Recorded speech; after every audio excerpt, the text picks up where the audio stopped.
Seigneur est dans ma vie, la paix est là, la paix est là. Seigneur est dans ma vie, la paix est là. Seigneur est dans ma vie, la victoire est là, la victoire est là. Seigneur est dans ma vie, la victoire est là. Oh, la paix, la paix, la paix, la paix, la paix. L'amour, l'amour, l'amour.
matin, je suis là pour le repas du Seigneur.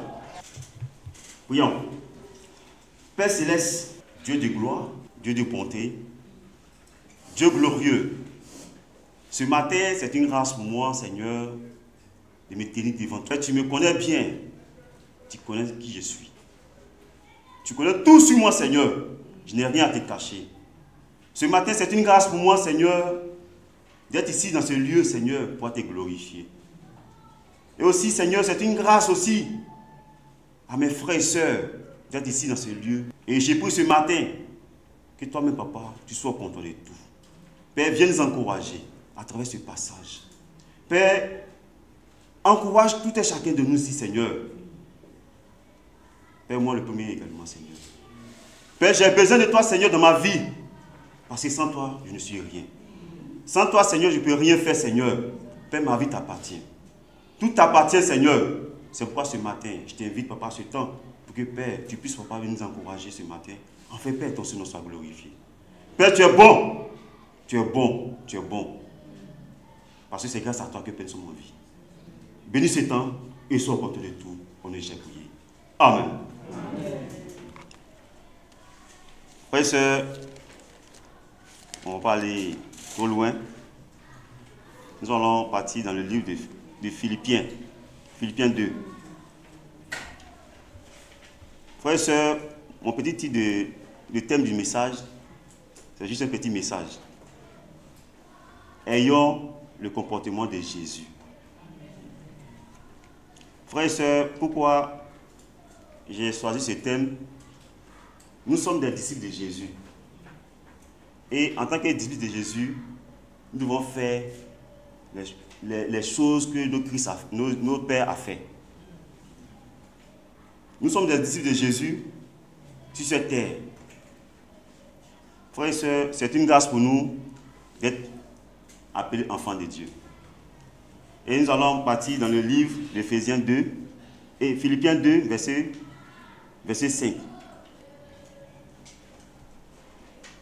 Très simple. Comportez-vous entre vous comme on le fait quand on connaît Jésus. Comportez-vous entre vous quand on le fait quand on connaît le Christ. Dans l'autre version, il dit, ayez en vous le sentiment qui était en Jésus. Frères et sœurs, comme il vient de le dire, par rapport à le thème, nous sommes des disciples de Jésus.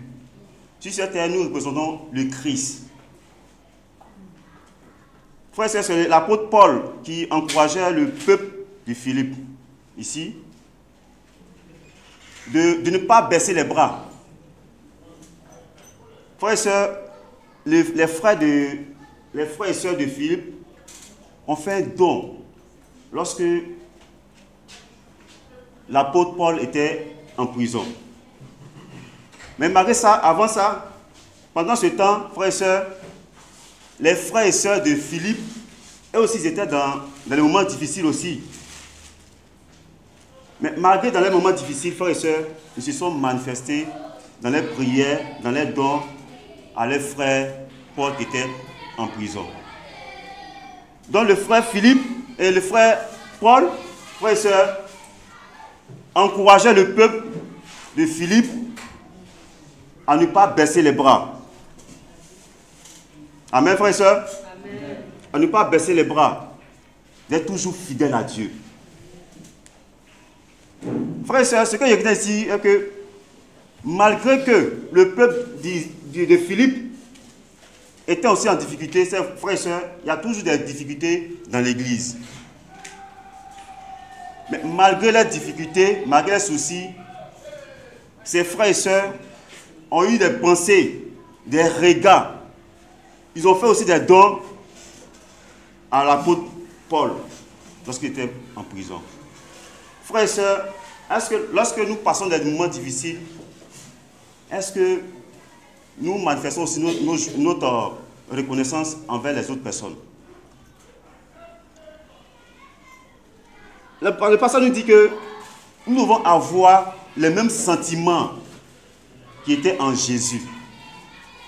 Voici, les frères et sœurs de Philippe ont eu des sentiments qui étaient en Jésus. C'est pourquoi eux aussi se sont manifestés à l'égard de leurs frères Paul. Amen, frères et sœurs. Frères et sœurs, au quartier, comment nous comportons? Aujourd'hui, quel est notre comportement? Est-ce que nous comportons comme les enfants de Dieu? Est-ce que nous avons des sentiments qui étaient en Jésus? Amen, frères et sœurs. Est-ce que nous nous comportons bien au quartier? Est-ce que les gens nous reconnaissent? Est-ce que les gens nous connaissent comme des disciples de Jésus? Parce que nous représentons le Christ sur terre. Comment on te connaît au quartier? Comment on te connaît à la maison? Le voisin te connaît comment? Si tu es au travail, est-ce que nous sommes des disciples de Jésus les dimanches? Est-ce que nous sommes des disciples de dimanche? Ouais, c'est ce que moi, c'est ce que je vois dans ces temps-ci, depuis longtemps. Souvent, à la maison, au travail, souvent, ils me posent la question, est-ce que c'est disciple?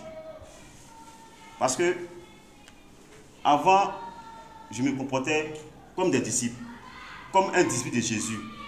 Quand ça ne va pas, il sait qui me confier. Tant de formations, je rendais visite, souvent j'appelais les frères et sœurs. Mais frères et sœurs, j'ai baissé les bras. Je ne fais plus ça. Même les visites, avant ils visitaient, ils prenaient, à ce moment il y avait vélo. Avant ils prenaient mon vélo, partaient à Mambo, je partais dans les endroits chez les frères et sœurs pour leur rendre visite. Mais tout ça, frères et sœurs, j'ai abandonné. Ainsi, c'est le cas pour toi. Mais ce n'est pas le dimanche que je vais venir ici, faire comme si ça va, je rends visite, j'appelle les frères et sœurs. Frères et sœurs, est-ce que tu rends visite?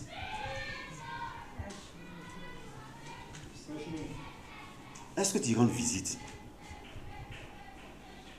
Est-ce que tu appelles ton frère? Tu appelles ta soeur? Parce que le sentiment de Jésus, c'est l'amour, frère et soeur. C'est l'amour. C'est l'amour. Est-ce qu'aujourd'hui on se visite? Ou bien ils sont devenus des disciples de dimanche? Ouais, souvent, je pose des questions à mes enfants à la classe.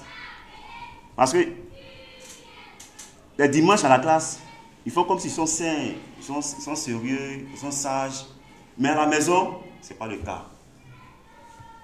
Est-ce qu'ils sont comme nos enfants? Aujourd'hui, tu es assis ici, serein, tu écoutes la parole de Dieu. Est-ce qu'à la maison, ton comportement glorifie le nom de Dieu? Au travail, souvent à la maison, à l'église, il y a le comportement il y a le comportement de la maison, il y a le comportement de l'église. Il y a le comportement aussi du travail. Est-ce qu'au travail, on te reconnaît comme un disciple de Jésus? Est-ce qu'on nous reconnaît comme les disciples de Jésus au travail? Frères et sœurs, nous représentons les enfants de Dieu sur cette terre. Nous représentons les disciples de Jésus. On n'est pas n'importe qui. On n'est pas n'importe qui. Moi, il me dit toujours, je ne suis pas n'importe qui. Moi, au travail, de la manière mes patrons considèrent les autres, moi, ils m'ont mis à l'écart. Ils m'ont mis à l'écart. Dans le début, quand j'étais une disciple, c'est au travail que je partais méditer. Je partais méditer au travail. Les midis, les matins, midi, je faisais tout au travail. Jusqu'à il y a d'autres patrons qui me disaient que j'allais devenir fou. Mais tu avais des fous, des bêtes. Donc, il y a des sorciers. Après, c'est pour dire que tes parents, tes personnes sont sorciers, sorcières. Et c'est comme ça que ça commence. Donc, depuis ce jour, eux-mêmes m'ont été mis à l'écart. Même si aujourd'hui, même si on dit un grand type qui vient à l'atelier, pour venir travailler, même si on dit on doit travailler un dimanche, ils ne vont pas me mettre dedans. Parce qu'on sait que moi dimanche seulement là, je ne suis pas dedans. Les dimanches, ils sont prêts pour appeler les autres personnes, genre mes collègues, venir travailler. Mais moi seulement, en fait, les idées ne vont pas sur moi. Ils savent que moi, je ne suis pas. Voilà. Même si on dit qu'ils vont partager des millions, je ne suis pas dedans. Là, on ne me compte pas dedans, frères et sœurs. Nous devons nous engager. Nous devons avoir des comportements qui glorifient le nom de Dieu. Est-ce qu'on les reconnaît comme des disciples? Ce n'est pas j'insiste dessus. Est-ce que ce sont des disciples les dimanches ou bien les disciples de la semaine? Il y a d'autres qui ne causent pas avec des frères. Il y a d'autres qui ne causent pas avec les frères. En ensemble ici, il y a d'autres qui ne causent pas. On ne se salue pas. Et c'est existe à l'église. On ne se parle pas. Mais dis-nous que tu es disciple de Jésus. Ayez les mêmes sentiments qui étaient en Jésus. Est-ce que le sentiment de Jésus est en toi? L'amour de Jésus est en nous, ses frères et sœurs. Ayons de l'amour qui est en Jésus. Amen, frères et sœurs.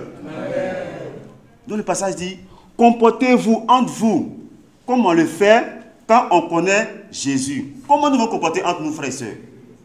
La communion fraternelle. C'est rendre visite. On doit se parler. On doit s'appeler. C'est notre temps de formation. Moi, ça fait 2 jours. Moi, c'est quand même je suis à la formation, temps de formation. Moi, c'est 1 mois aujourd'hui. Et cela ne glorifie le nom de Dieu. Qui s'est formé dans ces temps-ci? Est-ce une patronne en notre temps de formation?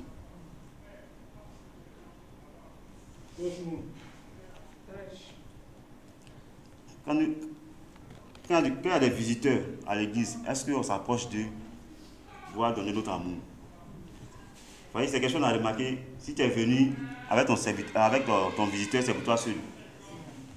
Alors qu'avant, quand un visiteur, tout le monde, on dit comme on fait, mais aujourd'hui, c'est une bagage. Mais quand c'est comme ça, frères et sœurs, ça n'encourage pas. Nous sommes des disciples de Jésus. Ça n'encourage pas. C'est pour ça que j'envoie mon frère. Lui-même ne vient plus même. Donc, hier, on a causé, je suis en train d'encourager de revenir. Frères et sœurs, ayons les sentiments qui étaient en Jésus. Nous ne sommes pas n'importe qui. Nous sommes des disciples de Jésus. Nous sommes les enfants de Dieu. Nous sommes des princes et des princesses de Dieu. Amen, frères et sœurs. Amen, frères et sœurs. Nos frères et sœurs, c'est juste un petit message que Dieu a mis en cœur pour pouvoir nous encourager. Après, on va prier pour le repas du Seigneur. Prions. Père Céleste, Dieu de gloire, Dieu de bonté. Ce matin, Seigneur, nous voulons encore te dire merci. Père, merci, Seigneur, Papa, pour ce message que Père, tu viens nous encourager ce matin. Père, aide-nous, Seigneur, Papa, à avoir les sentiments qui sont en toi, Seigneur. Père, nous sommes en train d'abandonner, Seigneur, ces sentiments-là. Aide tout et chacun de nous, Seigneur. Aide-moi, Papa, également, Seigneur, en premier. Admets, Père, Seigneur, j'ai besoin de toi, Seigneur, dans ma vie. J'ai besoin de toi, Papa, pour te servir, Seigneur. Mes frères et sœurs aussi ont besoin de toi. Aide-nous, Seigneur, Papa, à se comporter, à avoir un comportement digne de toi, Seigneur, dans nos vies. Père, nous allons prendre le pain et le vin. Admets, Père, Seigneur, aide chacun de nous, Papa, à se souvenir de toi. Merci, merci encore pour tout. Glorifie ton nom, bénis ce temps, on est déjà prié. Amen. Amen. Jésus était juif, qu'il n'était pas de ma race, mais moi tout ce que je sais, il mourut pour moi. Je ne l'ai point vu, il vécut il y a 2000 ans, et on me demande pourquoi je l'adore. Et moi je réponds, je le connais par la foi, je le sens dans tout mon être, et je l'aime bien. Il est dans mon cœur, il fait briller toute ma vie, et si moi je vis, c'est lui qui le veut, même quand je tombe. C'est Jésus qui me relève, il me tient la main, oh, je l'aime. Il est dans mon cœur, il fait briller toute ma vie. Et si moi je vis, c'est lui qui le veut, même quand je tombe.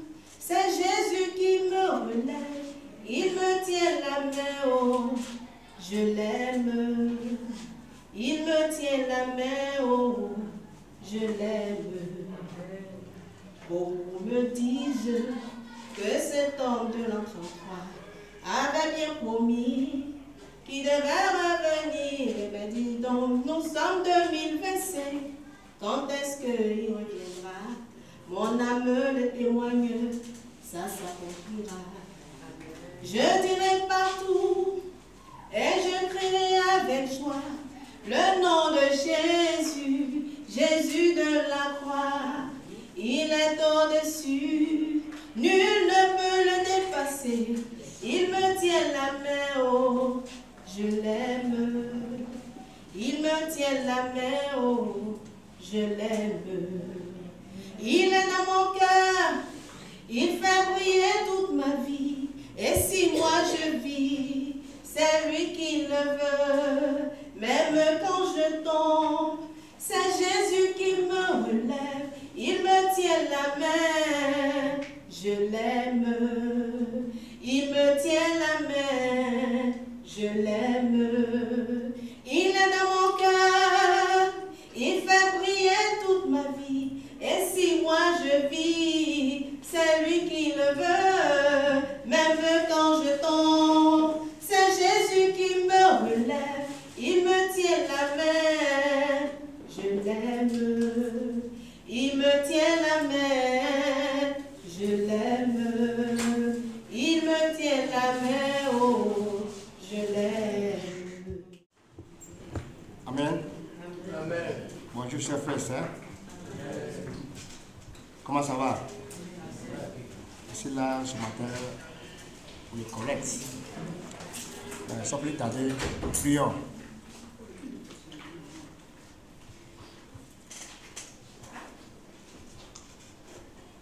Dieu de gloire, Papa, ce matin, nous disons encore merci. Père, merci pour ce jour 29 juillet 2025. Père, merci parce que grâce à toi, ce matin, sont comptés nouveaux parmi les vivants. Père, c'est une seule manière d'être reconnaissant et de donner notre vie.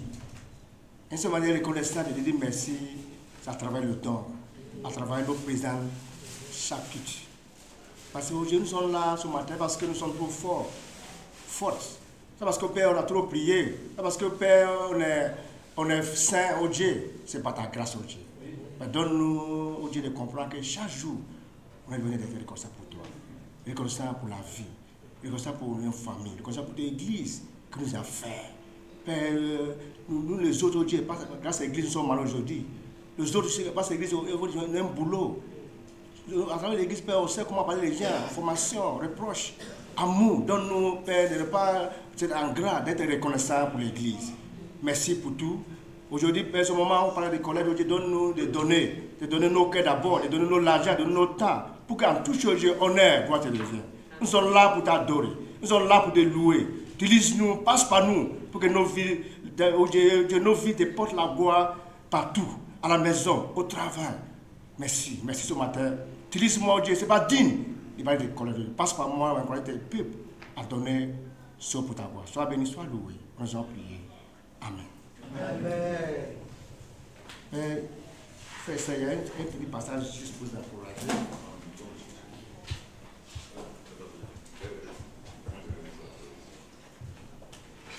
1 Corinthiens 15, verset 58.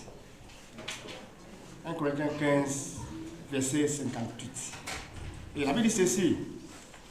Ainsi, mes frères bien-aimés, soyons fermes, inébranlables, travaillons de mieux en mieux à l'élève du Seigneur. Sachez que votre travail, ce ne sera pas en vain dans le Seigneur. La parole de Dieu. Enfin, ici, c'est Paul qui parlait ici. Paul a parlé le peuple à ce temps, à ce moment. Il faut être découragé parce qu'il y a trop de dons, il y a trop de choses à faire.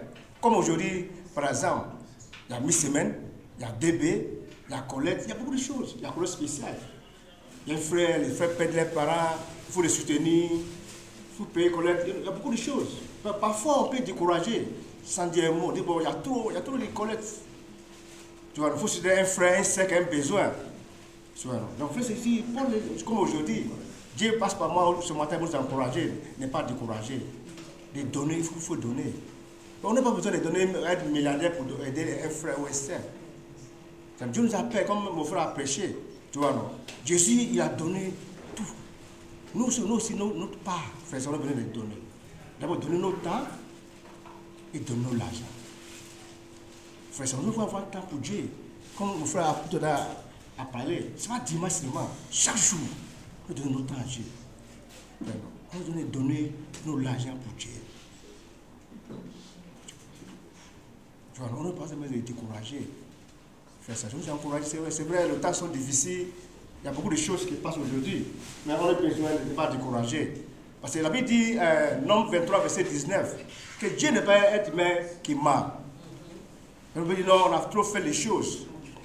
Il attend quelque chose, il attend un mariage, il attend un enfant, il attend un boulot, il attend une promotion, ça ne vient pas, il fait beaucoup de choses. Frère, on a besoin d'être patient. Le temps, c'est le temps de Dieu. Dieu travaille le temps. Dieu n'est pas un être humain qui ment. Être humain peut changer. C'est Dieu qui ne change pas. Dieu a un plan pour chacun de nous. Dieu sait pourquoi tu traverses ce que tu traverses. On a besoin, frère, d'être patient. Et d'être à l'endroit de notre vie, notre travail. Partout. Dieu, merci. Merci pour notre enfant. Merci pour l'épreuve. Parce que c'est lui qui vit, il passe l'épreuve, frère et soeur.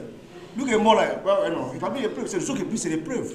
Parce qu'on vit quand on passe par l'épreuve. On a besoin, frère et soeur, d'examiner ma foi. Comment ça va, frère et soeur? Est-ce que tu es découragé?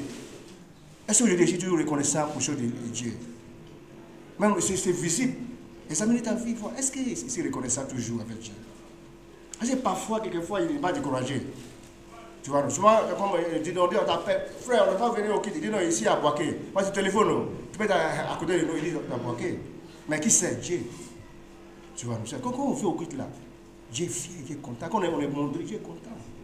Tu vois, Dieu a besoin qu'on soit reconnaissant. Il dit, Dieu fait ce qu'on fait reconnaissant, frère. Se donner après 6 mois cette année. On est là par la grâce de Dieu. Est-ce que c'est reconnaissant Dieu avec Dieu? J'ai considéré les choses de Dieu plus que les autres. La Bible dit de l'autre côté, chercher premier la honte de Dieu. Est-ce que Dieu est au centre de ma vie? Frère, ça. Ça ne veut pas qu'on n'a pas une faiblesse, frère.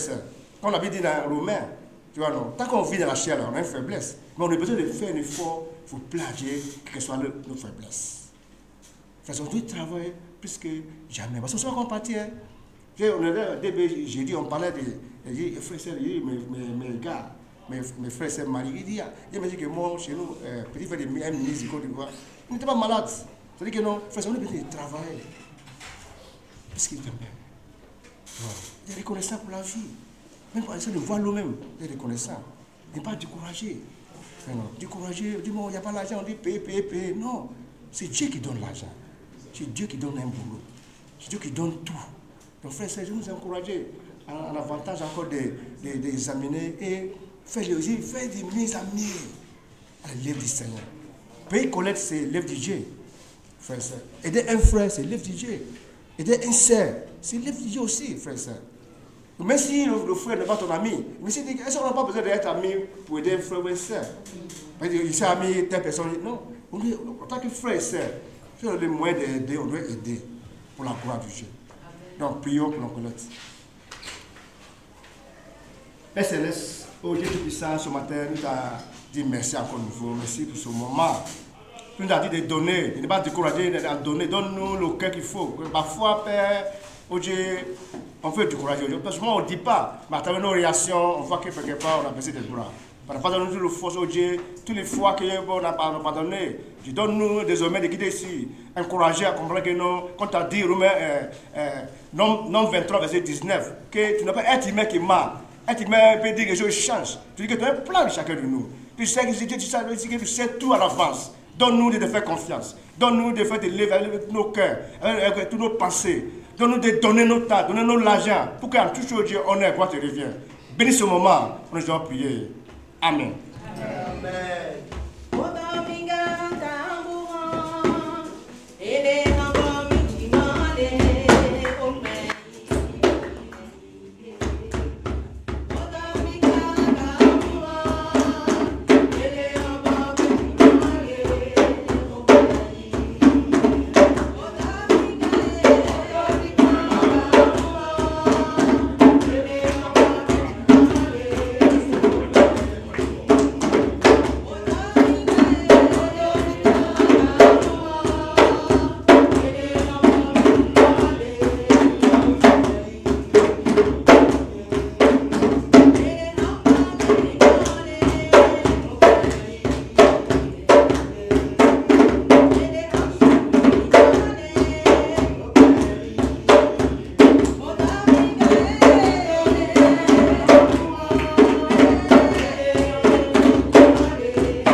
chère Colette, prions. Dieu de gloire, encore une fois, de dire merci. Merci pour cette colère, merci pour les frères qui sont donnés. Merci aussi pour ceux qui parlent de ma prière, que tu bénisses chacun de nous. Que prochaine fois, tout le monde va voir, oh Dieu, la grâce qu'il faut pour donner pour ta voix. Bénis ton nom, bénis ce colère dont nous allons prier. Amen. Amen. Merci à la chorale. Alors, merci à la chorale pour ces chants. Hein. Même s'il y a un chant, je ne maîtrisais pas. Là. Les chants au niveau des offrandes, là.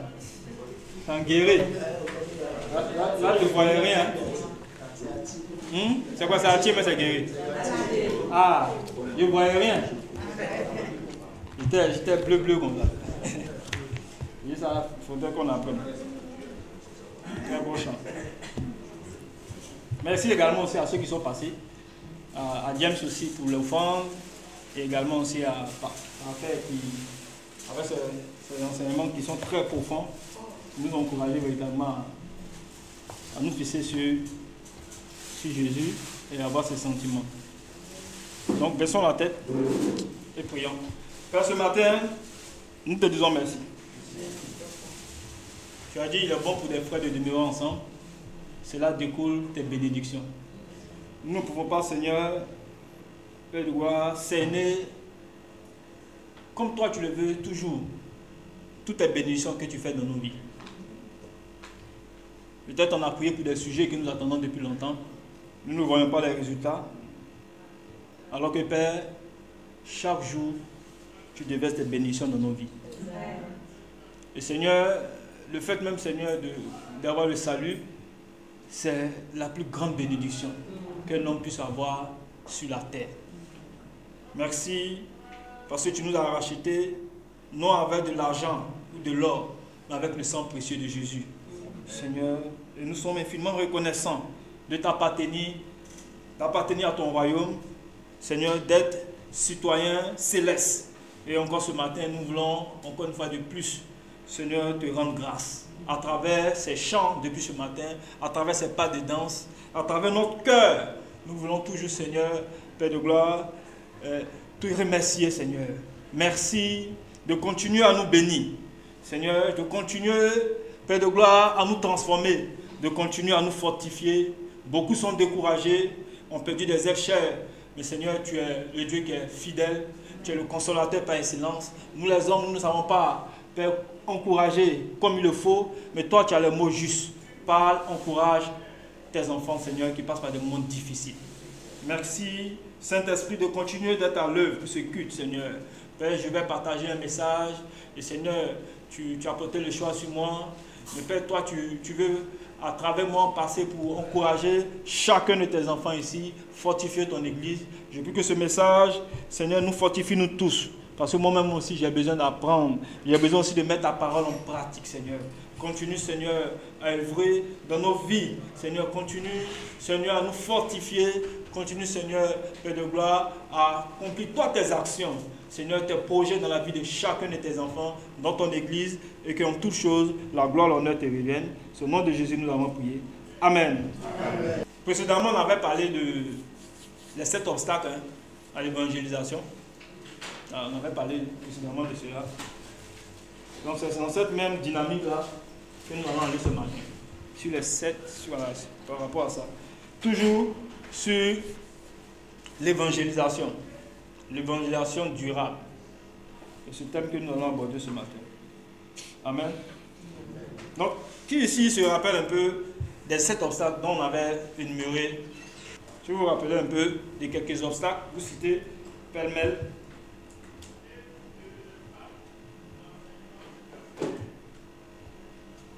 Aujourd'hui, on va aller en profondeur. Pêle-mêle, si vous vous rappelez un peu les 7 obstacles que nous avons abordés au niveau de l'évangélisation.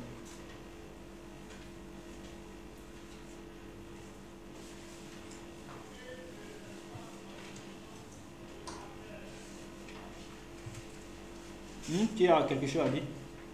Les 7 obstacles. Oui. Il y avait la honte. D'accord. La honte, c'est un obstacle.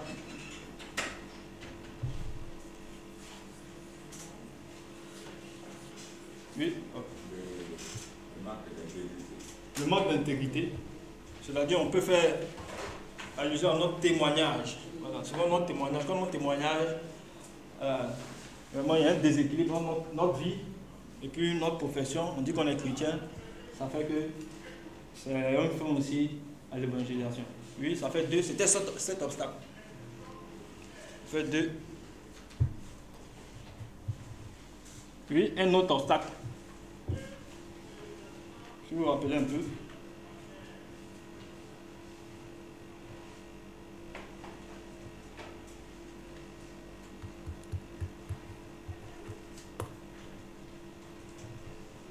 Un autre obstacle.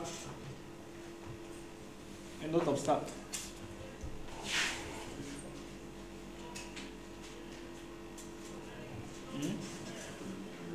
Oui. L'obstacle dans toute activité, c'est le découragement. Le découragement. On avait dit que quand il n'y a pas de fruits, tu évangélises, il n'y a pas de résultats, toutes ces choses-là, ça décourage. Ça décourage. Et puis quoi encore?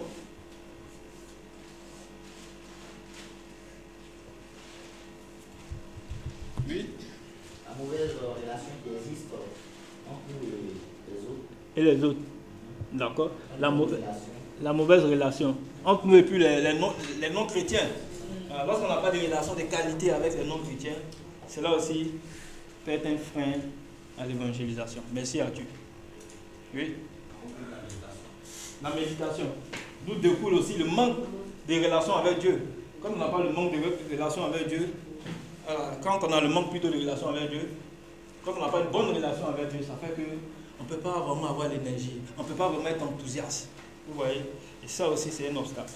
Il reste combien? On a cité 5. Le manque de quoi? De motivation. Ça, c'est le découragement. C'est ce que il a dit. Oui? Les mensonges de l'ennemi.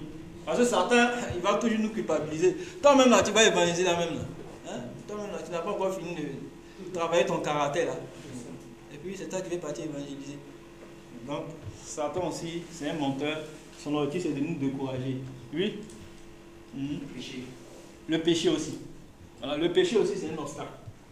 Voilà, c'est un obstacle. Mais on avait dit une autre chose aussi que, nous avons vraiment aussi des outils d'évangélisation. Même notre maison de prière par moment. Ça peut, voilà, je vais inviter des personnes qui vont venir, mais comme ils vont voir, c'est au cas ici, en fait, notre culte, et c'est ça là.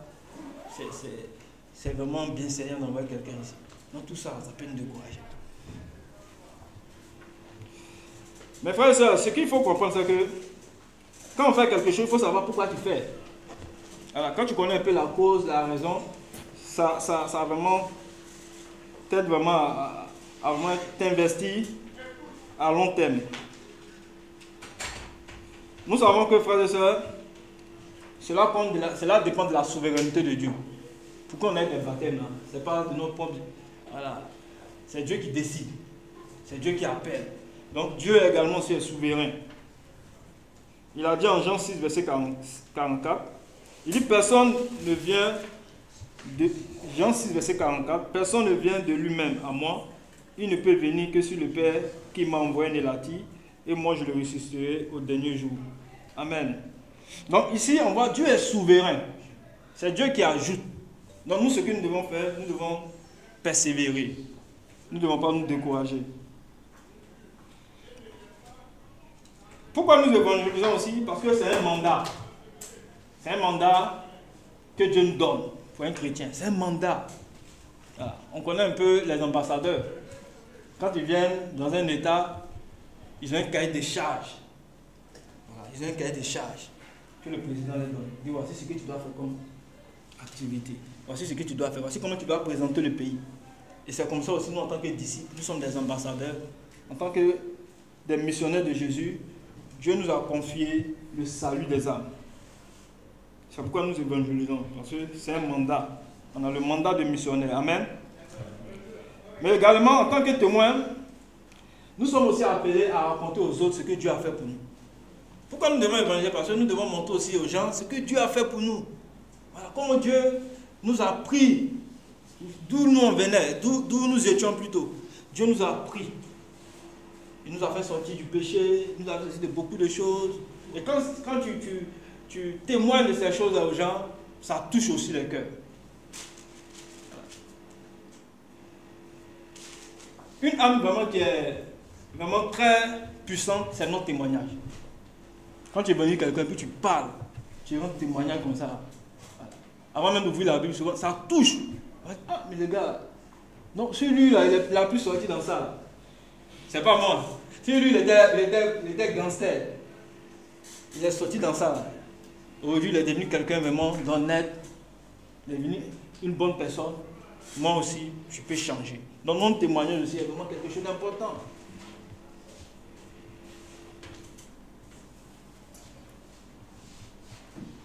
Amen. Donc, aujourd'hui, nous allons aller dans la Bible en Luc chapitre 10, à partir du verset 1. Luc chapitre 10, à partir du verset 1.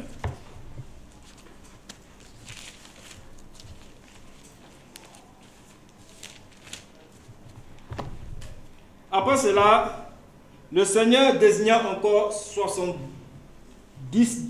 autres disciples et les envoya devant lui 2 par 2 dans toutes les villes et dans les endroits où lui-même devait aller. Luc chapitre 10, à partir du verset 1. Après cela, le Seigneur désigna encore 70 autres disciples et les envoya devant lui 2 à 2 dans toutes les villes et dans les endroits où lui-même devait y aller. Il a dit, la moisson est grande, mais il y a peu d'ouvriers. Priez donc le maître de la moisson d'envoyer des ouvriers dans sa moisson. Au verset 3, allez-y, je vous envoie comme des agneaux au milieu des loups. Ne prenez ni bourse, ni sac, ni sandales, et ne saluez personne en chemin. Dans toute maison où vous entrez, dites d'abord que la paix soit avec cette maison. Et s'il se trouve là un homme de paix, votre paix reposera sur lui. Sinon, elle reviendra sur vous. Restez dans cette maison, mangez et buvez ce qu'on vous donnera, car l'ouvrier mérite son salaire. N'allez pas de maison en maison. Dans toute ville où vous entrerez, où l'on vous accueillera, mangez ce que l'on vous offrira. Guérissez les malades qui s'y trouveront et dites-leur, le royaume de Dieu s'est approché de vous. Mais dans toute ville où vous entrez et où l'on ne vous accueillera pas, allez dans les rues et dites, nous secouons contre vous-même la poussière de votre ville qui s'est attachée à nos pieds. Sachez cependant que le royaume de Dieu s'est approché de vous. Je vous dis que ce jour-là, Sodome sera traité moins sévèrement que cette ville-là. Malheur à moi, malheur à toi, Chorazin, malheur à toi, Bethsaïda, car si les miracles accomplis au milieu de vous l'avaient été dans Tyr et dans Sidon, il y a longtemps que leurs habitants se seraient repentis. Habillés d'un sac et assis dans la cendre. C'est pourquoi lors du jugement, Tyr et Sidon seront traités moins sévèrement que vous. Et toi, Capernaum, qui a été élevé jusqu'au ciel, tu seras abaissé jusqu'au séjour des morts. Celui qui vous écoute, m'écoute, et celui qui vous rejette, me rejette. Et celui qui me rejette, rejette celui qui m'a envoyé. On continue encore, on va aller jusqu'au verset 24. Nous sommes au verset 17. Les 70 revinrent tout joyeux et disent, Seigneur, même les démons, nous sommes soumis en ton nom. Jésus leur dit, je regardais Satan tomber du ciel comme un éclair. Voici, je vous ai donné le pouvoir de marcher sur les serpents et les scorpions, et sur toute la puissance de l'ennemi, et rien ne pourra vous nuire. Cependant, ne vous réjouissez pas de ce que les esprits vous sont soumis, mais réjouissez-vous de ce que vos noms sont écrits dans le ciel. En ce moment, Jésus fut rempli de joie par le Saint-Esprit et dit, je suis reconnaissant, Père, Seigneur du ciel et de la terre, de ce que tu as caché ces choses aux sages et aux intelligents et tu as révélé aux enfants. Oui, Père, je suis reconnaissant car c'est ce que tu as voulu. Mon Père m'a tout donné et personne ne sait qui est le Fils, si ce n'est le Père, ni qui est le Père, si ce n'est le Fils, et celui à qui le Fils veut le révéler. Puis il se tourna vers les disciples et leur dit en privé, heureux les yeux qui voient ce que vous voyez. En effet, je vous l'ai dit, beaucoup de prophètes et des rois ont désiré voir ce que vous voyez et ne l'ont pas vu. Entendre ce que vous entendez et ne l'ont pas entendu. Amen. C'est beaucoup loin, mais on va vraiment échanger là-dessus. Il y a beaucoup vraiment de leçons qu'on peut prendre dedans. Il y a beaucoup vraiment d'enseignements, beaucoup de principes que nous allons puiser, nous encourager. Donc le titre du sermon, le titre du message ce matin, c'est l'évangélisation 2 à 2. L'évangélisation 2 à 2.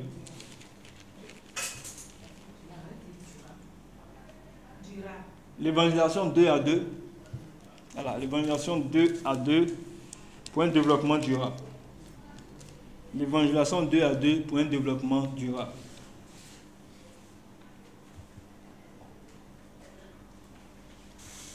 Donc, c'est tiré à partir du verset 1. Luc 10, verset 1. Le thème est tiré à partir de là. L'évangélisation 2 à 2 pour un développement durable. Donc, ce matin, frères et sœurs, nous allons voir quelques principes. Voilà, quelques principes qui sont vraiment importants. Et ces principes-là vont nous encourager à évangéliser 2 à 2. Pourquoi évangéliser 2 à 2 permet le développement durable de l'Église? Pourquoi évangéliser 2 à 2 permet le développement durable de l'Église? Qu'est-ce que vous pouvez dire par là? Pourquoi c'est important d'évangéliser 2 à 2? Qu'est-ce qui fait que, il n'y a pas d'évangélisation 2 à 2 là? Qu'est-ce qui fait que c'est vraiment efficace? Selon vous, 2 à 2. Oui. La Bible nous dit que 2 valent mieux qu'un. Donc, quand on est à 2, le jour, par exemple, tu as la paresse, l'autre va t'encourager et puis vous allez y aller. Le jour aussi que l'autre aussi ne se sent pas bien, tu vas lui donner la force pour pouvoir aussi continuer la marche. Merci beaucoup.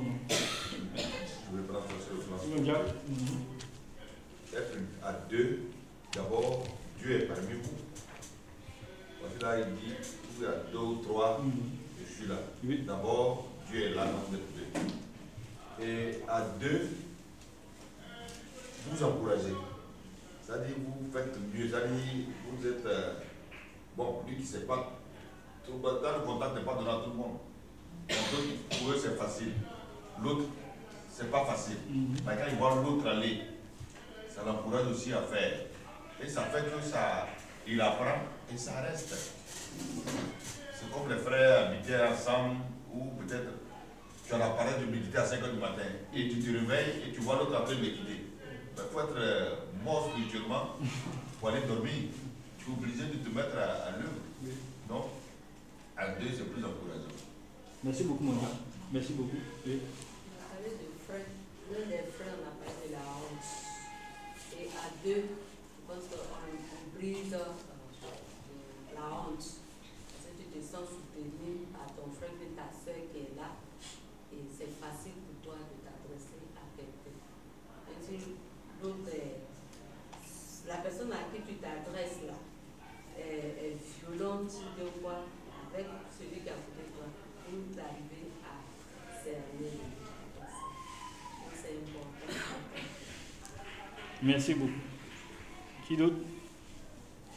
Qu'est-ce qui fait que l'évaluation 2 à 2 est vraiment efficace? Merci beaucoup.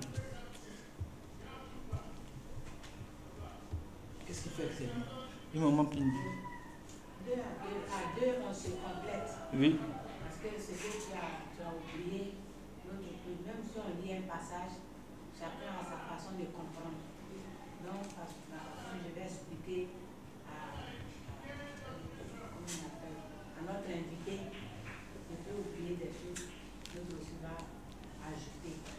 Donc, d'une façon ou d'une autre, l'invité, la personne en face va retenir quelque chose. Merci beaucoup, la complémentarité. Merci. Tu voulais ajouter quelque chose? L'évaluation 2 à 2, oui. Je vais ajouter le même sens que maman a dit.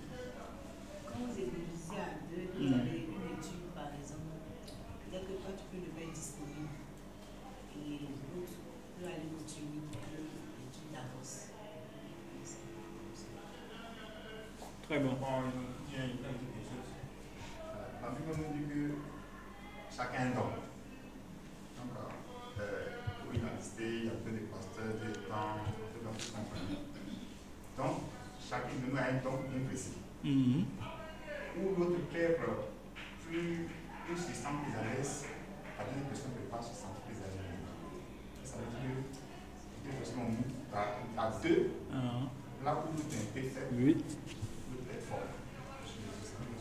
Chacun a son ton particulier que tu lui donnes. Donc à deux, on peut se faire. Amen. Donc, l'évaluation 2 à 2, c'est l'un des principes que Jésus a transmis à ses disciples. Ce n'est pas par hasard, hein. Ce n'est pas anodin quand Jésus dit allez 2 à 2. Il sait pourquoi. Donc, c'est un principe biblique. Et aujourd'hui, qui nous concerne, frères et sœurs. Donc, ce qui veut montrer que la mission, l'évangélisation, n'est pas quelque chose qui doit être solitaire. C'est quelque chose qu'on doit faire ensemble. C'est vrai qu'il y a des contextes où tu es obligé de rester seul. Alors, il y a des contextes où tu es obligé d'aller évangéliser seul. Peut-être tu dois aller évangéliser, ton binôme n'est pas là. Voilà. Ou bien il y a une personne qui vient qui veut étudier la Bible réellement. Il y a l'indisponibilité de ton binôme. Tu peux étudier la Bible avec la personne. Mais 2 à 2, frères et sœurs, c'est un principe. Et c'est vraiment quelque chose de très important. Donc c'est un modèle de mission fondé sur la collaboration. On collabore ensemble. Il y a la complémentarité aussi qui est dedans. Il y a le soutien aussi qui est mutuel. On peut se soutenir. Donc quand c'est comme ça nous permet aussi de ne pas nous isoler. Voilà. Parce que la mission, c'est quelque chose aussi qui est difficile. Mais ça nous permet de ne pas nous isoler. Ça nous permet de nous encourager face aux difficultés et de porter ensemble les fardeaux de la mission. Donc, voici un peu ce que je vais dire par rapport à cela. Donc, frères et sœurs, pourquoi l'évangile 2 à 2 nous permet d'être efficace? La première chose d'abord, ce qu'il faut savoir, c'est que c'est une recommandation de Jésus. Voilà, c'est une recommandation de Jésus. Donc, Jésus dit à ses disciples, au verset 1, il dit, après cela, Jésus désigna encore 70 autres disciples et les envoya devant lui, 2 par 2, dans toutes les villes et dans les endroits où lui-même devait y aller. Il a dit, la moisson est grande, mais il y a peu d'ouvriers. Priez donc le maître de la moisson d'envoyer des ouvriers dans sa moisson. Au verset 3, il dit, allez, je vous envoie comme des agneaux au milieu des loups, frères et sœurs. Donc, puisqu'on sait que c'est une recommandation, c'est un commandement que Jésus nous donne. Il dit, allez, c'est un commandement. Nous devons aller 2 à 2, c'est un commandement. Et c'est vraiment quelque chose d'important, ça nous aide vraiment à persévérer ensemble, voilà, à continuer dans le temps. Et ça aussi, voici pourquoi, frères et sœurs, nous devons évangéliser 2 à 2. Nous devons aussi évangéliser 2 à 2 parce que cela nous donne aussi la sécurité. Ça nous donne aussi la sécurité et la résilience dans l'adversité. On va voir au verset, je vais relire encore le verset 3. Il dit, allez-y, je vous envoie comme des agneaux au milieu des loups. Vous voyez, la question de la mission, c'est quelque chose qui est complexe. Dans la mission, c'est quelque chose qui est complexe. Dans l'évangélisation, c'est quelque chose qui est complexe. On peut rencontrer beaucoup de difficultés. Donc la mission comporte des risques et des oppositions.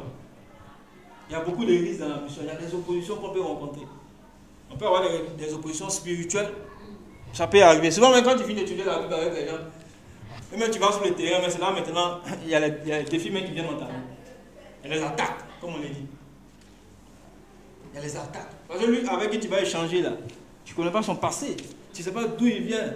Donc, toutes ces choses-là, c'est important. Il y a l'adversité sur le terrain. Chaque champ missionnaire, vraiment, dépend aussi du contexte. Le champ missionnaire, c'est le contexte. Ça dépend du contexte. Il y a beaucoup de difficultés dedans. Et quand on est 2, frères et sœurs, c'est bon. Ça nous permet d'être résilients. La résilience. Donc, souvent même, tu n'as pas envie d'aller évangéliser. Mais avec ton gars qui est là, il va t'encourager. Il va dire non, C'est vrai qu'actuellement, tu passes par des moments difficiles, je le sais, on s'encourage mutuellement. Parce que frère et soeur, à vrai dire, les tempêtes sont dans nos vies. Il y a toujours des tempêtes. Voilà. Quand on évangélise, ça n'exclut pas qu'on ne va pas passer par des épreuves. La vie même est faite de tempêtes, de difficultés.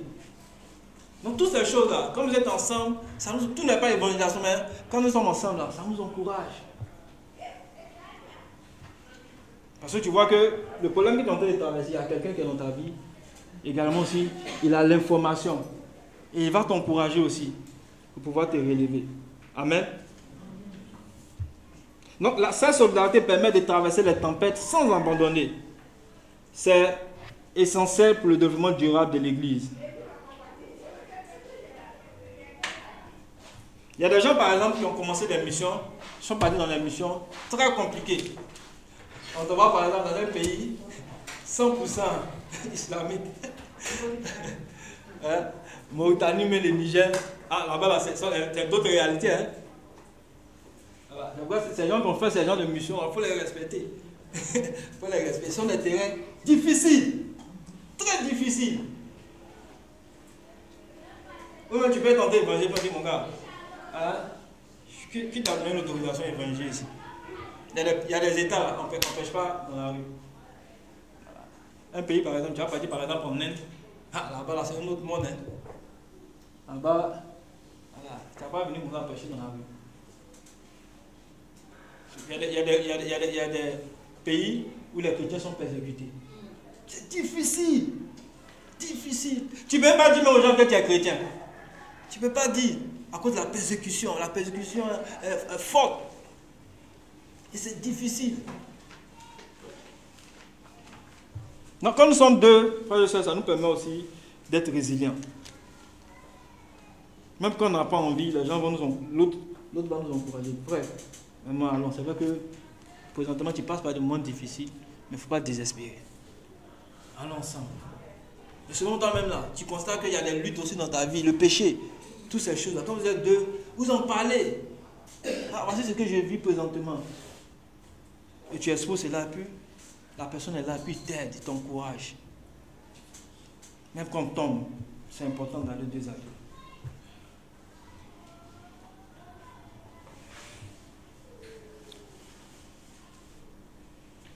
Pourquoi nous devons évangéliser deux à deux?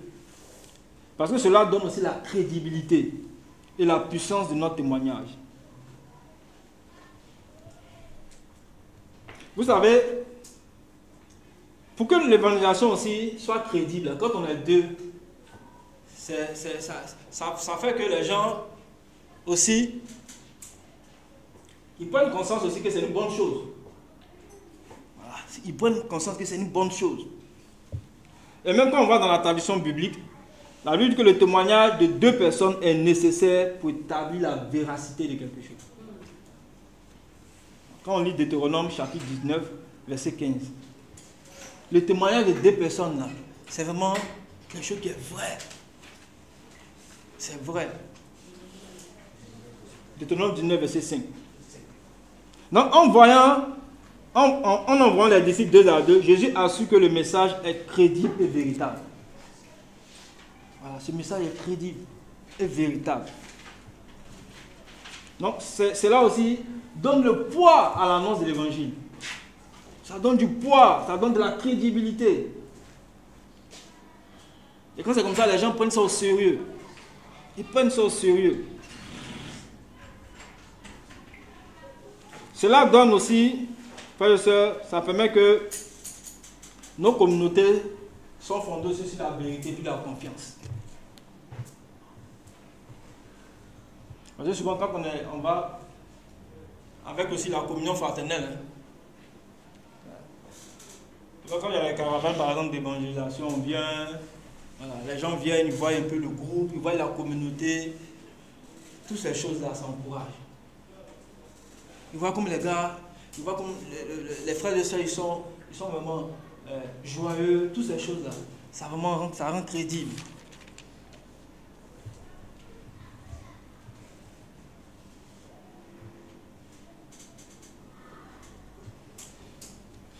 Pourquoi l'évaluation 2 à 2 est efficace aussi?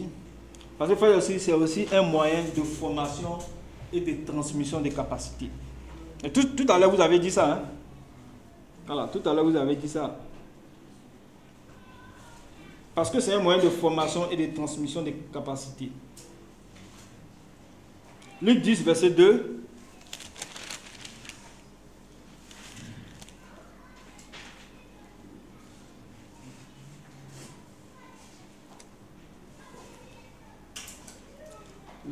Il leur dit, la moisson est grande, mais il y a peu d'ouvriers. Priez donc le maître de la moisson d'envoyer des ouvriers dans sa moisson. Amen. Donc, c'est qui vraiment, frères et sœurs, la question de l'évangélisation aussi, c'est une question aussi de formation. Et puis, il y a une formation qu'on apprend, c'est-à-dire, on apprend des uns des autres. Il y a l'étude biblique, par exemple, toi, tu ne peux le pas maîtriser. Voilà. Peut-être l'approche, tu vas partir évangéliser, l'approche de ton binôme là. Lui par exemple, ça peut être quelqu'un vraiment qui est social. Voilà, il sait s'approcher des gens, voilà, il sait comment communiquer, il a une facilité à pouvoir s'approcher des gens, tout ça là. Donc quand tu vas avec lui là, tu apprends. Mon gars là, comment il fait ça? Et puis il s'approche des gens. Hein? Comment il fait ça? Et puis il s'approche des gens. Il communique facilement. Hein? Il y a des personnes, par exemple, en matière d'éthique oratoire, ils sont beaucoup aisés. Ils savent se faire des amis facilement. Facilement, ils savent se faire des amis. Il y a des gens comme ça, facilement. Peut-être pour toi, pour t'approcher des gens, c'est difficile. Mais quand tu es avec quelqu'un qui a vraiment cette capacité-là, c'est bon quand même. Et nous tous, Dieu ne nous a pas donné les mêmes dons. Chacun a des dons spécifiques. Des dons spécifiques. Dieu a donné des capacités, des dons à chacun. Donc, si toi par exemple, tu as peur, la peur, bon, ça là, tu as peur de t'approcher des gens. Et même dans l'étude biblique, tu ne peux pas faire. Tu vois, non? L'autre, comme il maîtrise là, ça va vous aider facilement. Souvent, il y a des études bibliques qu'on ne maîtrise pas. Bon, si tu ne maîtrises pas, alors que lui qui est à côté là, il maîtrise ça. Comme ça aide. C'est ça. Il y a une formation, on apprend les uns les autres. Parce que c'est un espace de formation. Les disciples apprennent les uns les autres, se corrigent, se stimulent à la fidélité. Comme Jésus aussi, on se stimule aussi à la prière. On prie ensemble, tout ça là. On se stimule à la prière, on se défie. Donc, cette dynamique d'accompagnement assure la transmission des bonnes pratiques et la croissance spirituelle. Parce que la croissance spirituelle, c'est une condition qui est indispensable aussi à la pérennité aussi de l'Église. Donc, frères et sœurs, l'évangélisation, évangile 2 à 2, c'est un moyen de formation et de transmission des capacités. C'est vraiment important. Et là, toi, tu ne maîtrises pas. Quand on parle de faire les choses, annoncer la bonne nouvelle, le document. Quand on regarde le document est vraiment riche. Il y a l'étude publique. Il y a une manière aussi de résumer aussi l'étude publique. Il y a une manière aussi de résumer. C'est pas, souvent on va étudier la Bible avec les gens, on peut faire toutes les études avec, tous les passages. On peut prendre tous les passages avec la personne. Mais tu vas venir faire une étude avec une personne 2 heures, 3 heures. Bon, souvent ça te décourage. Lui-même, souvent, même quand tu as la PD, il va avoir peur. La mine d'étude va dire ça là, vraiment, les gars là, je vais passer toute ma journée là-bas. Donc, même dans les études bibliques, il y a les passages qui sont, il y a les versets qui sont similaires. Il y a les versets qui se ressemblent. Ouais, donc, quand tu prends le fait des disciples là, hein, c'est pas tous les passages qu'il faut prendre. C'est pas tous les passages, il faut résumer. Moi, quand je fais l'étude par exemple de la parole, je peux prendre 4 passages pour faire l'étude de la parole de Dieu. Il y a au-delà de 4 passages. Hein. Voilà. Je montre d'abord la personne, la Bible, je lui présente d'abord la Bible, c'est quoi. Après, je lui montre maintenant quelle est la portée, quelle est l'importance de la parole de Dieu. Comment la parole de Dieu peut transformer. Et puis maintenant, quand on finit, je lui mets devant les faits maintenant. Ah, tout ce qu'on a fait là, c'est Dieu qui a parlé. Hein. Comme Jésus a dit au dernier jour, c'est cette parole-là qui te jugera. Donc, avec l'étude de parole, avec 4 versets là, tu peux faire une étude de parole avec quelqu'un. Même l'étude des disciples. Moi, quand j'ai fait l'étude des disciples, là, je ne prends pas tous les passages. Je prends 2 passages. Deux grands là, les passages là. Je prends Actes chapitre 1. Je montre à la personne l'origine du disciple, l'origine du mot chrétien plutôt. Et quand, par rapport au cœur du chrétien, là, je prends Luc chapitre 1. Parce que tout est dedans, Luc chapitre 1. Luc chapitre 5 plutôt. Tout est dedans, le cœur du disciple, là, le cœur du chrétien, là, tout est dedans. Donc quand vous finissez ça, là, c'est clair. Si la personne n'est pas chrétienne, la Bible lui-même va te dire, ah, ouvertement qu'il n'est pas chrétien. Donc on n'a pas besoin de prendre tous les passages. Même l'étude du royaume. L'étude du royaume. Souvent on va au début là-bas, c'est bon. Et quand c'est comme ça, là, ça fatigue. Mais il a fait une anecdote. Un jour, j'étudiais la Bible avec quelqu'un. Moi, je sais qu'il a duré. Elle avait plus de 2 heures. Étude de parole. Hein? Il dit à la personne, hein? Maintenant, il y a une fois qui était à côté. Il fait me regarder, il dit, ah, jusqu'à. Hein? Attends, tant que tu ne vois pas le visage de l'ami, tu ne vois pas son visage. Le gars, il est fatigué. Et moi, il était inspiré. Je prends passage par verset par verset. Quand j'ai fini, il dit, bon, mon gars, voici le royaume de Dieu. On va. Jusqu'à la fin. L'ami est là. L'ami était fatigué. Il dit, bon, quand c'est comme ça, au début, tu fais 1 heure avec lui. Et puis demain, tu continues. Moi, il voulait forcément finir avec lui. Il n'y a pas le temps. Après toi, j'en m'occupe d'autres personnes. Il n'y a pas le temps. Donc, je vais finir avec toi, puis j'ai passé. Et l'ami était fatigué. Donc, je veux juste nous encourager, frères et sœurs, à résumer la lecture biblique. Apprenons à résumer. Apprenons à résumer. Allons à l'essentiel. Allons à l'essentiel. Allons à l'essentiel. Le plus important, c'est que le cœur de la personne soit touché. Amen. Donc, on apprend les uns des autres. C'est ça. On apprend quand on est deux, on apprend les uns des autres. Donc, c'est un défi en même temps que nous dans les... Choisissons nos binômes. L'année dernière, on avait initié ça. On avait initié ça.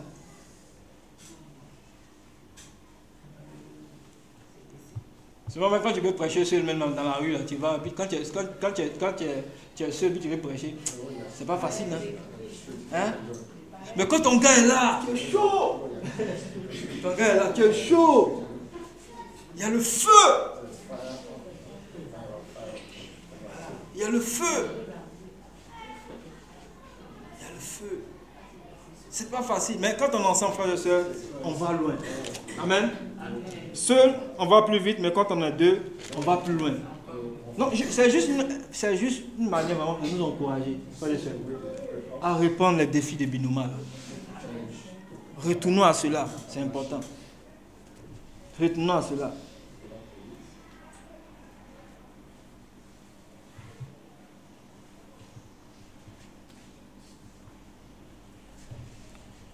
Également aussi, frères et sœurs, ce que nous devons savoir, c'est que lorsque nous sommes deux à deux, cela nous donne la joie.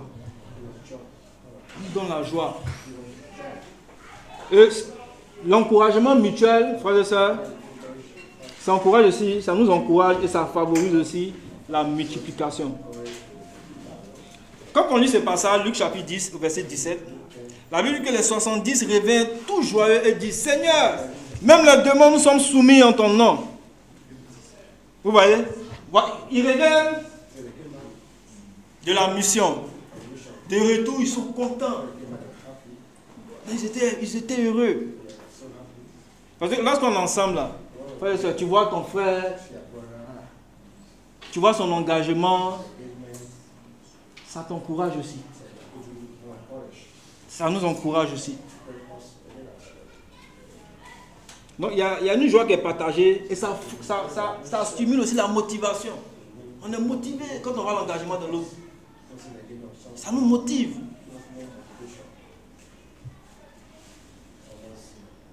Quand on voit aussi l'expérience de l'autre, Pendant que l'autre est en train d'étudier là, il est en train d'étudier la Bible, et puis il te parle de ses expériences.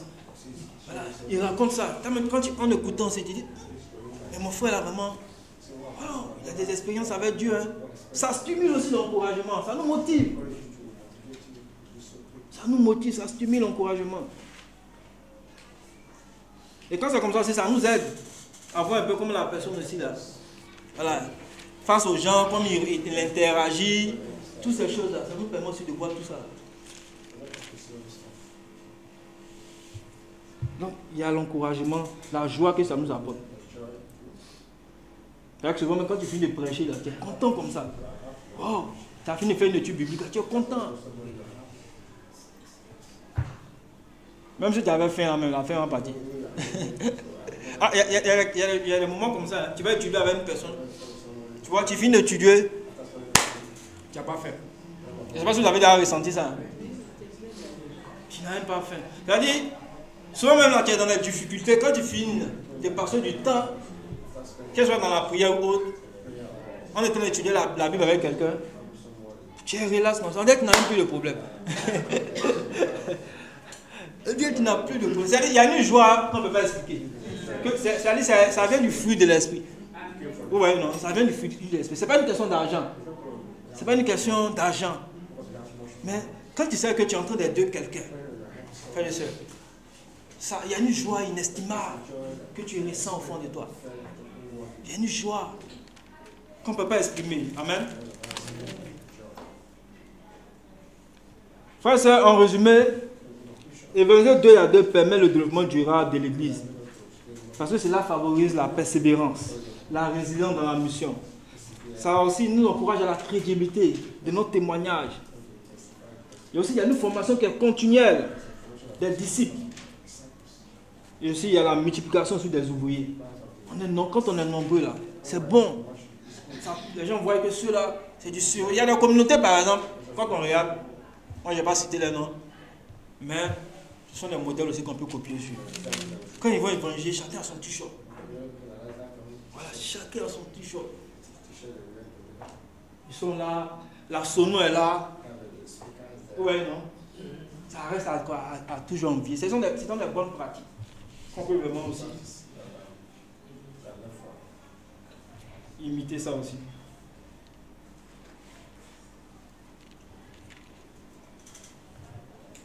Donc, je vais donner juste quelques conseils pour une évaluation durable 2 à 2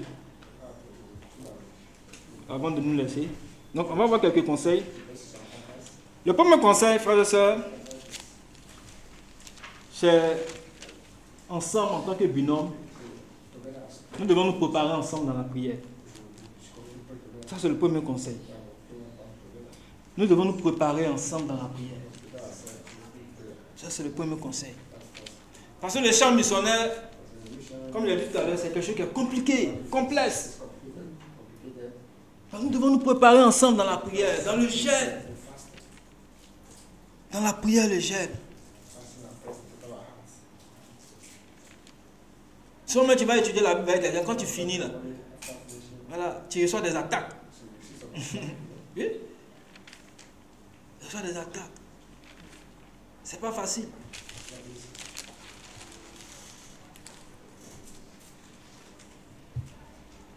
Donc nous devons nous préparer ensemble dans la prière pour être conduits par l'Esprit de Dieu. Pour être conduits par la sagesse. Pour que les personnes que nous rencontrons, Dieu touche leur cœur. Et ce que nous devons comprendre, c'est que la prière renforce l'unité entre nous. Ça renforce l'unité.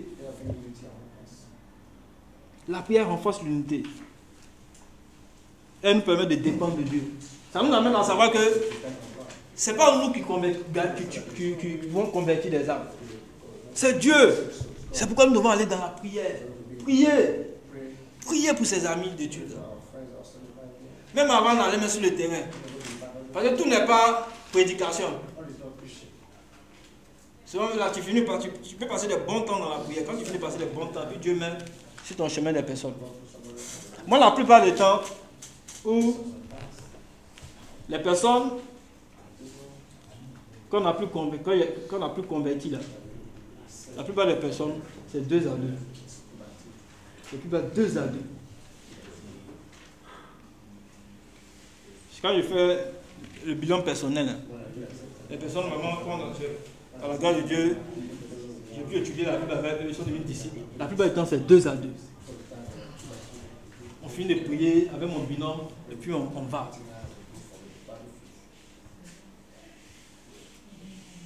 Et Dieu touche les cœurs. 2 à 2 dans la prière. La Bible dit, quand 2 s'assemblent, hein, Jésus dit, là où 2 sont là, il est présent. Si 2 s'accordent pour lui demander, hein, le salut d'une personne, comment Dieu ne va pas le faire, frères et sœurs? Ensemble, notre prière est puissante. Amen. Donc, frères et sœurs, la prière fondamentale avant d'aller sur les champs missionnaires. Ne négligeons pas la prière. Tout n'est pas étude biblique. L'étude biblique, l'évangile commence d'abord dans la prière. On a besoin vraiment, frères et sœurs, de faire. Voilà, si on peut avoir même des groupes d'intercession, même ici, même c'est bon, pour intercéder, pour que Dieu débloque. Parce que le combat c'est spirituel d'abord. C'est spirituel. C'est-à-dire, si Dieu nous montrait un peu, frères et sœurs, la prière, il nous montrait comment les effets de la prière. Visiblement, on voyait, là, il y a des gens ici, là, qui allaient prier en marchant. Tu allais voir, ça dit, la prière, frères et sœurs, change les situations. La prière change.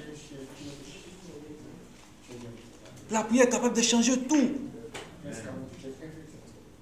Dieu utilise la prière pour changer les situations. Donc, nous encourage, frères et sœurs, le conseil qu'il nous donne, c'est de continuer à prier. Et les célibataires, par la grâce de Dieu, on était ici le vendredi, où on est venu, frères et sœurs, se milieu pour prier. Pour prier. Parce que même l'engagement aussi va venir de la prière aussi. Le zèle aussi va venir de la prière. Si tu manques de zèle, prie. Tu vois? Il n'y a pas une chose que Dieu ne peut pas résoudre par la prière. Même si il y a les choses que tu ne maîtrises pas, prie. Dieu va te donner cette capacité-là. Seigneur, je ne sais pas étudier la Bible. Il y a des choses que Dieu va te donner cette capacité-là. Ça va venir de lui. Il va te donner, il va t'orienter. L'autre conseil que je vais nous donner, frères et sœurs, quand on finit de se préparer dans la prière, et même aussi souvent dans le jeûne, choisissons un partenaire avec qui nous avons la même vision. C'est important. Choisis un partenaire avec qui vous partagez la même vision. C'est important parce que l'harmonie et la complémentarité dans le duo sont essentielles. Sont essentielles. Si vous n'avez pas les mêmes visions, ça va créer un souci. Ça va créer un souci. Donc, quelqu'un, vous avez la même vision. Donc, cherchons, frères et sœurs, cherchons un binôme avec qui on pourrait exprimer nos dons et apprendre de lui. Ça aussi, c'est un conseil aussi que je veux donner aussi. Nous donner aussi. Choisis un partenaire avec qui vous avez la même vision. Un partenaire avec qui vous pouvez vous défier. Voilà. Vous pouvez vous défier, vous encourager. C'est important. Souvent, on veut des partenaires qui ne vont pas nous défier. Hein? Des partenaires avec qui, hein? Voilà, il ne va pas nous dire allons évangéliser. Souvent, on a des amis comme ça, on veut. Des amis qui ne nous défient pas. Voilà. Des amis, hein, qui veulent nous laisser dans le confort. Quand on est confortable. Mais quand un ami il nous dit la vérité, souvent, regarde là, je ne vais pas m'approcher de lui. Hein? Regarde là. Donc, frères et sœurs, sachons choisir ici nos binômes. Amen. Quelqu'un qui va te pousser. Quand tu es fatigué là, hein, il va te tirer. Viens. Viens, allons. Mais dans 2 jours là, il ne te voit plus là. Mais il y a quel problème? Tu ne viens plus au culte là. Il y a quel problème? Hein? Quels sont tes soucis actuellement? Quelqu'un qui va nous aider à nous lever. Qui va nous envoyer, frères et sœurs. proches de Dieu, amen. Ce sont des partenaires comme ça qu'il faut choisir. Il va nous aider à rester fidèles à Dieu. Ce sont des partenaires comme ça qu'il faut choisir. Frères et sœurs, nous aussi, nous devons aussi adopter une attitude d'écoute et de respect. Ça aussi, c'est un conseil que aussi je vais nous donner. Parce que l'évaluation durable implique d'écouter l'autre. Ah, moi, je suis un gars, moi j'aime foncer. Voilà, j'aime foncer. Donc quand je suis avec des gens qui traînent, tu vois, non? Souvent c'est difficile. C'est difficile souvent. Donc priez pour moi, je dois travailler ce caractère-là. J'aime foncer. Donc quand il y a quelqu'un qui est là, qui pose beaucoup de questions, il y a des gens comme ça. Hein. Bon, vous devez aller évangéliser, va te dire, bon, pourquoi il faut évangéliser? Hein? Quand tu veux faire quelque chose, il va te demander pourquoi. Hein? La Bible dit que nous qui sommes forts là, hein, nous devons répondre à ceux qui sont faibles avec douceur. Donc, quand tu vois l'autre par exemple, ton binôme, c'est quelqu'un, vous n'avez pas le même potentiel. Vous n'avez pas les mêmes dons. Mais tu n'as pas les... Je sais que Paul aussi a eu ce problème, hein, avec Marc. Paul avait Marc quand on lit la Bible. Non? Paul était avec Silas. C'est Silas, non? Mais Barnabas. C'est Barnabas. Paul était avec Barnabas. Donc, et ça même là, ça a été la cause même de leur séparation. C'était la cause. Il dit Marc les a abandonnés. Mais la Bible n'a pas dit pourquoi Marc les a abandonnés. Il dit Marc les a abandonnés. Donc Paul dit non, moi je ne peux plus continuer avec quelqu'un comme ça. C'est un peu, je ne peux plus continuer avec lui. Donc ils se sont séparés. Mais à la base, vous savez, ils n'ont pas les mêmes tempéraments. Voilà. Paul, c'est quelqu'un vraiment qui est. C'est un fonceur. Il est pragmatique. Voilà. Paul, c'est comme ça. Bon, je ne sais pas lui, c'est quel type de caractère qu'on peut donner. Mais il avait son caractère, je ne sais pas, j'ai un peu oublié son caractère. Mais c'est quelqu'un, voilà, il n'est pas là. C'est-à-dire quand il est fait, non, lui, il n'a pas les temples. Non, il fonce. Il fonce, c'est un fou, voilà. Alors que Barnabas, quand on lit un peu la Barnabas, lui, moment tu lui as parlé, Barnabas, on voit que c'est quelqu'un qui est beaucoup patient. Il a beaucoup de qualités, Barnabas. Même quand Paul était dans les problèmes, dans les soucis, Paul était à chose, à Jérusalem. C'est Barnabas qui est parti le chercher. Barnabas allé le chercher, puis il l'a envoyé. On voit même Barnabas, même en Actes chapitre 11, il va chercher encore Paul là-bas, qui était à chose. À Antioche. Donc c'est quelqu'un qui savait écouter. Il était patient. C'est quelqu'un qui était rempli d'amour. Barnabas. C'est vrai que Paul lui, c'était quelqu'un vraiment qui était... Voilà. Il avance. Paul n'aimait pas rêver. Non, il avance. C'est pourquoi quand Marc a commencé à se dire, non, Marc a resté là. Mais après, on va voir dans une autre passage là-bas, dans ses épîtres là-bas maintenant, il va maintenant reconnaître que Marc est aussi quelqu'un qui lui a été utile. C'est-à-dire la personne aujourd'hui que tu vois aujourd'hui, il est faible là. Demain, il sera quelqu'un d'utile. Il ne faut pas l'abandonner. Il ne faut pas l'abandonner. Et moi, avec le temps, j'ai commencé à comprendre ça. Il y a des disciples qu'on a baptisés. Tu vas l'appeler pour venir au culte. Ah, mon gars. Mais quand on étudiait la Bible, on t'a montré tout ça, non? On ne te voit plus au culte, il y a quoi? Il y a des moments de faiblesse. Il y a des moments de faiblesse. Donc si tu n'es pas patient à la personne, tu vas à un moment donné. Mais je dis qu'avec le temps, les gens aussi vont comprendre. C'est ça. Il y a les disciples, par exemple, qui vont à leur rythme. Nous tous, on n'a pas les mêmes forces, les mêmes choses. Donc, nous, ce que nous devons faire, c'est d'encourager les autres. Et puis de les pousser à quoi? À s'améliorer. Frères et sœurs. Ne pas les laisser.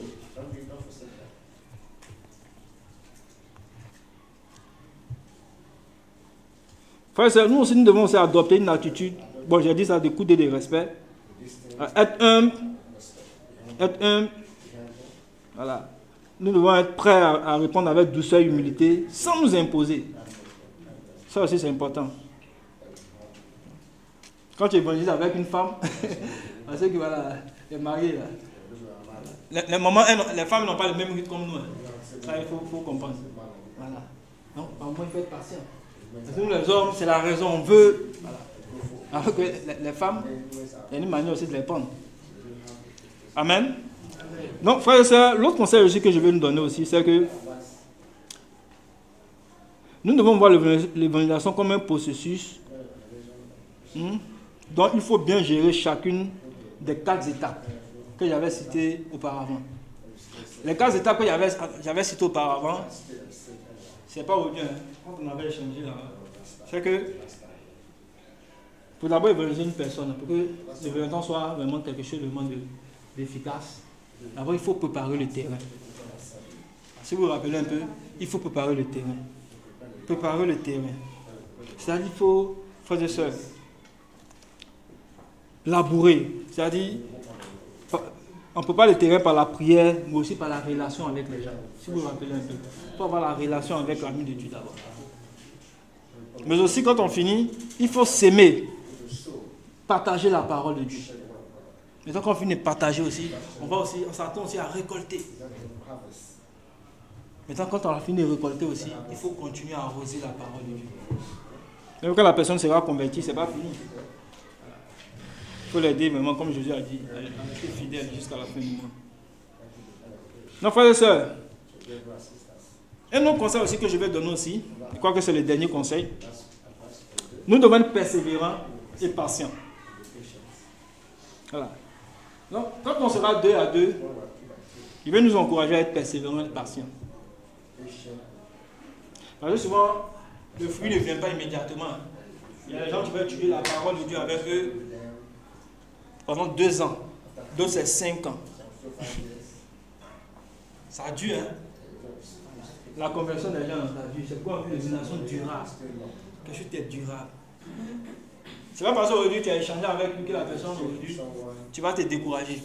Voilà. Donc, je veux juste nous encourager à être patient. Patient. Nous devons laisser le temps à chacun de mûrir. Parce que les personnes avec qui on échange, là, frères et sœurs, eux-mêmes doivent mûrir une réflexion. N'est-ce pas? Ça doit venir de leur cœur.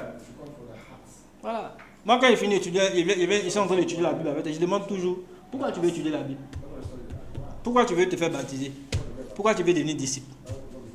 Pourquoi là, ça résout les problèmes. Non? Je lui dis, ah, ça là, des gens que tu vas apprendre là, c'est pas une question d'émotion. Hein? Ça là, c'est toute ta vie qu'elle a. C'est pas une question d'émotion. Jésus a dit, si quelqu'un vient à moi, qu'il renonce à lui-même et qu'il porte chaque jour sa croix. Non? Pourquoi tu veux devenir chrétien? Non. C'est pas une question non. Bon, familiale, mes parents sont disciples. Non! Ça n'a rien à voir avec ça. C'est pas une question de famille. C'est pas. C'est une décision personnelle. Parce que tu vas rendre compte à Dieu. Tu vois, non? Non, laissons les personnes même décider. Souvent, il y a des cas comme ça, on a forcé. Et les gens étaient baptisés, mais ils ne sont pas disciples. Et après, ça fatigue. Ça fatigue. Parce qu'on va avoir des chiffres. On va avoir des chiffres. Quand on dit, bon, hein, là, mon ministère a grandi, toutes ces choses. J'ai baptisé des personnes, que les gens sachent même, on veut faire des impressions, impressionner les gens. Non! On veut impressionner les gens, non. C'est pas une question d'impression. C'est pourquoi, en seront les personnes avec qui on étudie là, ils sont vrais. Ils sont en train de comprendre. Ils sont en train de comprendre. Pourquoi tu veux devenir chrétien? Quelles sont tes motivations? Quelles sont tes motivations? Est-ce que c'est pour être riche? Il y a ça. Est-ce que c'est le salut là? La vie éternelle, hein? Ta relation avec Dieu? C'est ça vraiment qui est. C'est ce qui est précieux pour toi d'abord. Est-ce que c'est ça? Est-ce que la croix t'a touché? Est-ce que la croix t'a pas touché là? C'est fini. Donc laissons les gens, frères et sœurs, eux-mêmes prendre cette décision personnelle. Amen. Amen. Je dis, ok. Et enfin, l'évaluation par binôme, nous devons rendre compte mutuellement. Nous devons rendre compte mutuellement et nous encourager. Donc, après chaque sortie d'évaluation, nous devons nous rendre compte. Bon frère, au lieu on est parti, voici 2 personnes on a rencontré là. Voilà. Où nous en sommes aujourd'hui? C'est de communiquer quoi entre vous. Où nous en sommes? Où nous en sommes actuellement? Et même quand tu n'es pas disponible, l'autre peut faire l'étude pour toi. C'est pas une question de dire moi j'ai baptisé quelqu'un, non. Vous voyez, on doit travailler en synergie. Les sœurs, entre les sœurs, c'est important. On délègue les tâches. Les frères entre les frères. Quand on n'est pas disponible, on délègue. Parce que l'objectif, c'est le résultat qui est important. Frères et sœurs. C'est bon. Donc, l'évangélisation durable, vécue 2 à 2, est un puissant levier pour l'Église. Elle permet de surmonter la peur, la solitude et l'inefficacité, tout en témoignant de la réalité et de l'amour fraternel et de la puissance de l'Évangile. Donc, avant de quitter dans ce lieu ce matin, quand tu as fini le message, choisis ton binôme. Avant de partir à la maison, je vais nous encourager, chacun a choisi son binôme. Choisissons nos binômes. Les sœurs entre les sœurs, et puis les frères entre les frères. Et puis défions-nous, encourageons-nous. Amen. Frères et sœurs, voici le message que j'avais à partager avec chacun d'entre nous.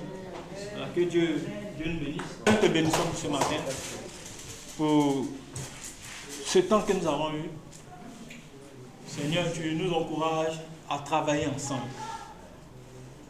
En Jean chapitre 17, tu as prié, Seigneur, pour l'unité de ton Église. Tu as dit que nous devons être un, comme toi tu es un avec le Père. Et nous savons que tu as donné à chacun de nous des dons, des capacités qui viennent de toi. Nous voulons ensemble, Seigneur, comme tu as dit, le faire, Église le faire. Seigneur, travailler, collaborer, nous écouter, nous apprécier, nous défier sur le champ missionnaire. Aujourd'hui, nous sommes vers la fin du 6e mois. Et Seigneur, nous voulons renouer l'engagement missionnaire avec toi. Je sais que le dimanche dernier, j'ai parlé sur l'engagement missionnaire. Mais je prie encore que tu nous aides, Seigneur, à travailler ensemble comme toi tu le veux, Seigneur. Merci, Seigneur, de toi-même, de continuer à œuvrer, Seigneur, dans la vie de chaque ami de Dieu présentement, pour tous ceux qui étudient la Bible. Nous te prions par ta puissance de l'Évangile, de transformer les cœurs et d'aider ces personnes, Seigneur, à comprendre, Seigneur, ta parole. Apprends-nous également aussi, Seigneur, à être des ouvriers accomplis, à être des ouvriers, Seigneur, qui sont compétents comme toi tu le veux. Donne toutes les ressources surnaturelles, les ressources physiques, intellectuelles, pour que, Seigneur, nous puissions œuvrer efficacement pour toi, Seigneur. Merci encore, parce que nous savons que tu as l'œuvre. Merci encore de nous raccompagner pour le reste du temps. Bénis-nous et que la gloire et l'honneur te reviennent. Au nom de Jésus, nous avons prié. Amen. Amen.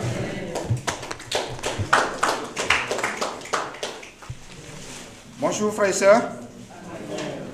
Donc, je suis là pour les annonces, mais avant, on va dire merci à Dieu de nous avoir encouragés ce matin.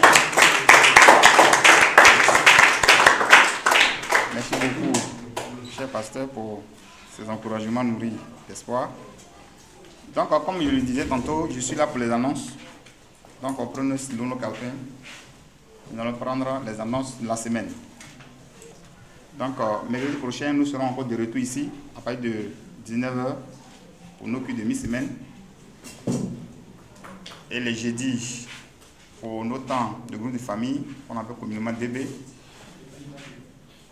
Les mariés seront chez Alexandre, chez les mandats, à partir de 19h. Et les célibataires seront ici à partir de 19h.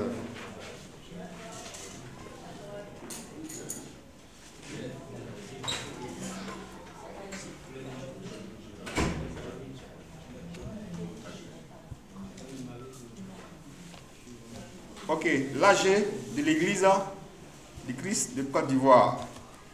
De Côte d'Ivoire, les délégués des groupes de famille et les dirigeants des différents secteurs sont conviés ce jour même, dimanche 29, au forum de l'Université Cocody à partir de 14h. Voilà, les délégués des groupes de famille. ici, c'est pas officiellement, nous avons fait une église de famille maintenant au niveau de la zone. Donc, le marié et puis célibataire. Ok. Donc, les deux délégués, plus le responsable de la zone, sont conviés à l'AG, aujourd'hui même, à partir de 14 h au forum de l'université de Cocody. Donc, frères et sœurs, c'est important, puisqu'il faut que le quorum soit atteint pour que l'AG puisse se tenir. Donc, si les délégués ne vont pas, si on sait que sur la liste du président, le quorum n'est pas atteint, l'AG sera reporté. Voilà. Donc, faisons des efforts pour que nous soyons tous présents à cette assemblée générale annuelle. 35e anniversaire de l'église. Donc, nous avançons à grands pas. Aujourd'hui, le 29, je pense bien. Voilà. En moins de, je peux dire, en moins d'un mois, nous allons, puisque le 35e commence le 28 juillet. Donc, en moins d'un mois, les festivités vont commencer. C'est du 28 juillet au 3 août 2025.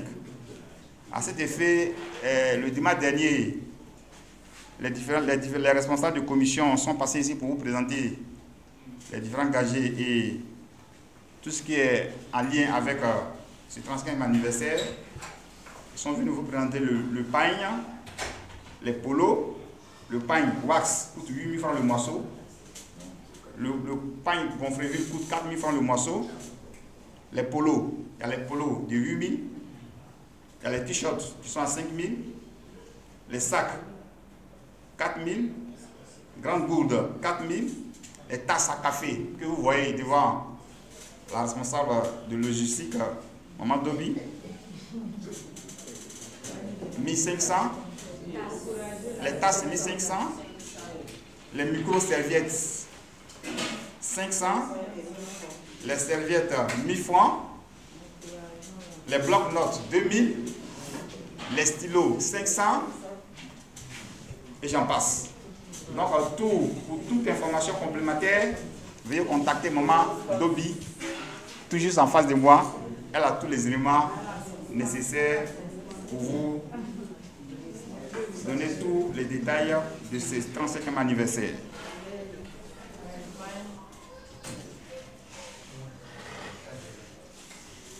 Au titre des galas, le gala des célibataires se tiendra cette fois-ci à Bobo, puisque c'est la grande région d'Abobo qui organise le gala des célibataires cette année. Donc, la participation, c'est de 12 000 francs. Donc, veuillez nous inscrire à hauteur de 2 000 pour que nous puissions réserver notre place. Il y a aussi le gala des étudiants qu'on appelle Kangala. Ça va se tenir à Daloa. La participation aussi est à 12 000. Donc, frères et sœurs, veillons nous mettre tous les moyens à notre disposition pour participer à ces différents galas.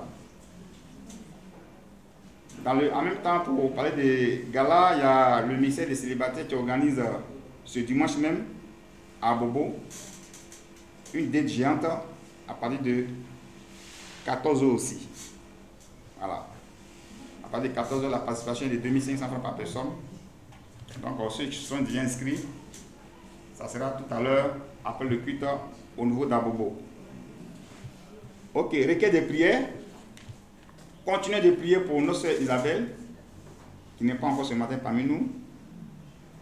Continuez aussi de prier pour... Bon, Jean-Luc était malade le dimanche dernier. Nous prions porté, il est parmi nous ce matin. Dieu l'a requinqué. Voilà, nous allons dire merci à Dieu pour ça. On continue de prier aussi pour le frère Koulibaly, pour nos frères Koulibaly. On continue de prier pour le frère Alexandre. Maman Mapé, Estelle Mapé, Keren Gissa. Et puis au titre des nouvelles éprouvantes, voilà, Herbert Kwasi aussi qui était malade, qui ne se porte pas bien. Il est parmi nous ce matin.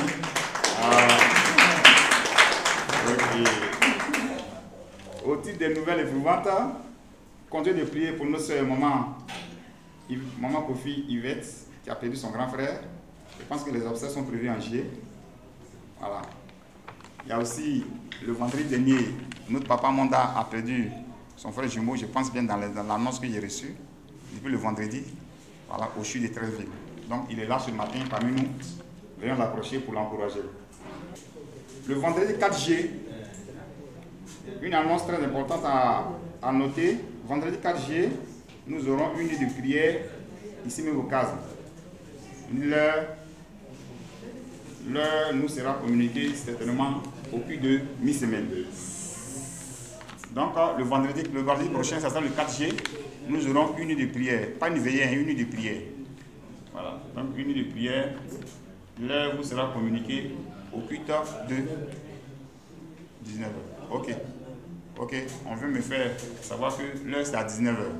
Voilà, donc dès le retour du boulot, certainement pour ceux qui sont loin, qui ne peuvent pas aller à la maison puis revenir, ils viennent directement au casement, c'est-à-dire c'est à l'heure de DB, ou bien à l'heure en même temps depuis demi-semaine.